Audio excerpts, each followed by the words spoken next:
Hi everyone, hope you're doing well. Thanks for tuning in. In today's video, I want to just show you a really basic concept. This might be pretty beginner to some of you, but for me, I keep coming back to it recently, so I thought I would put it in a more formal video. I've been really liking using return channels or sends and returns to send my basses to reverbs, but not consistently throughout a chorus, just at specific instances to add emotion, exaggerate certain sounds, and fill gaps. So this is a track I'm working on called Elusive, or at least that's what I'm calling it right now.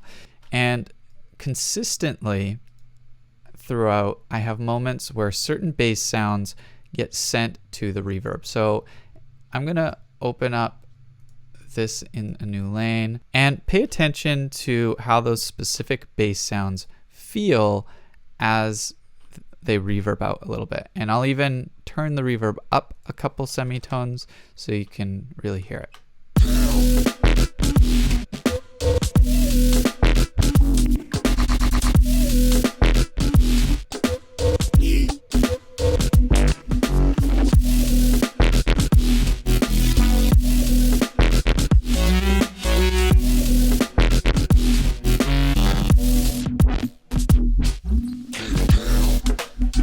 Cool.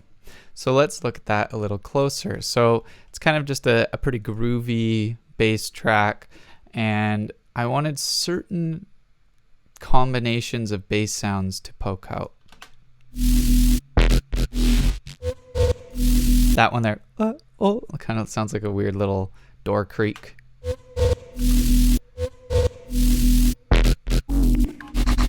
And this one here.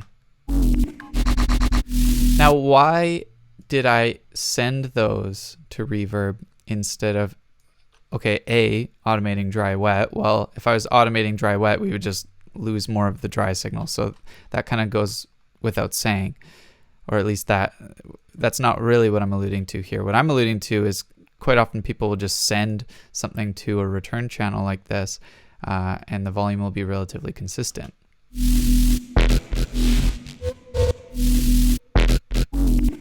See how that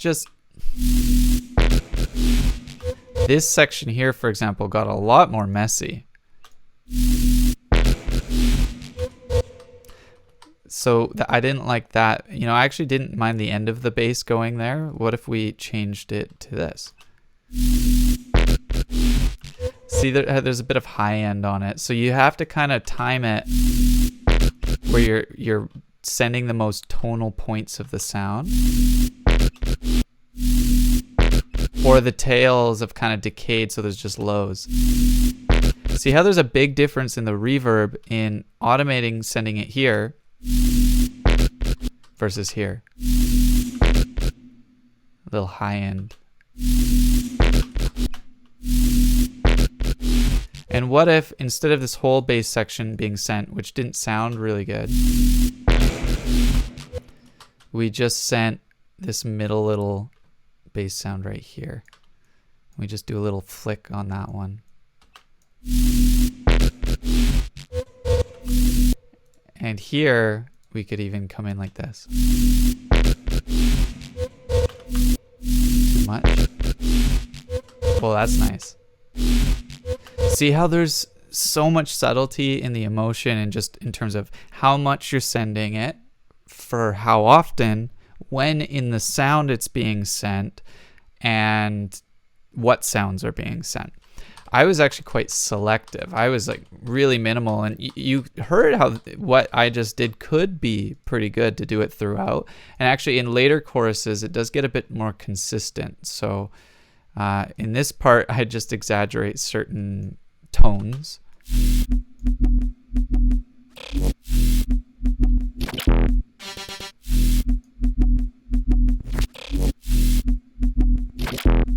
So that one's pretty simple. It's not that often. If I remove it, though, you'll see a lot of emotion gets lost.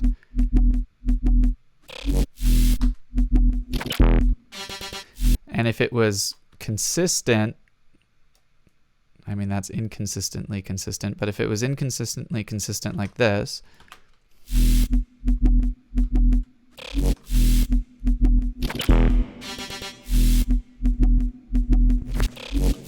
it's just not, it's not as nice when it's really constant.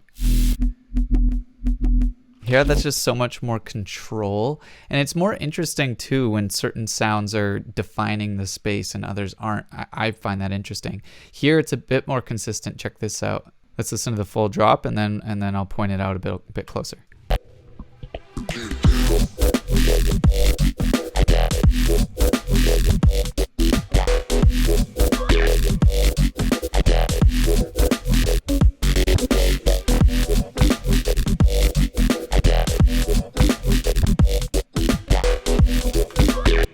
So what I was exaggerating is I was kind of hearing this and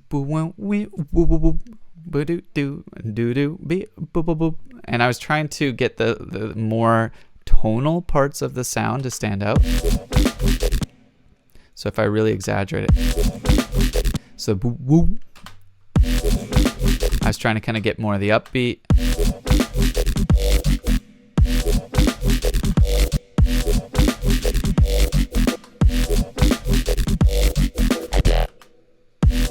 These little tones.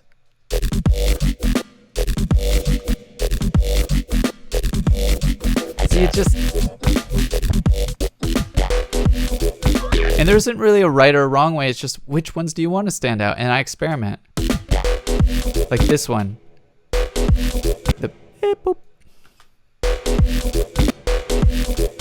And if I wanted to, this one probably could have stood out as well.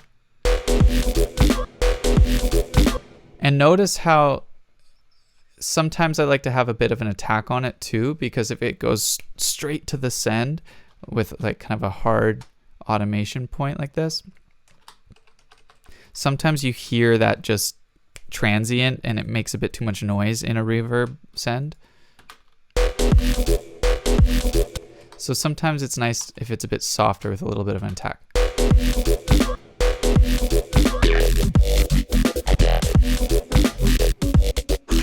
And this can go for other sounds as well. So for example, in this track, I have like these little vocal cuts that I cut along with the basses.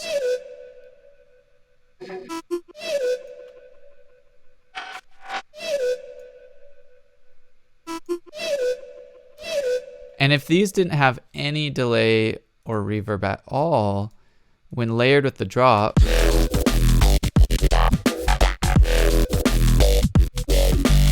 that has a lot less emotion than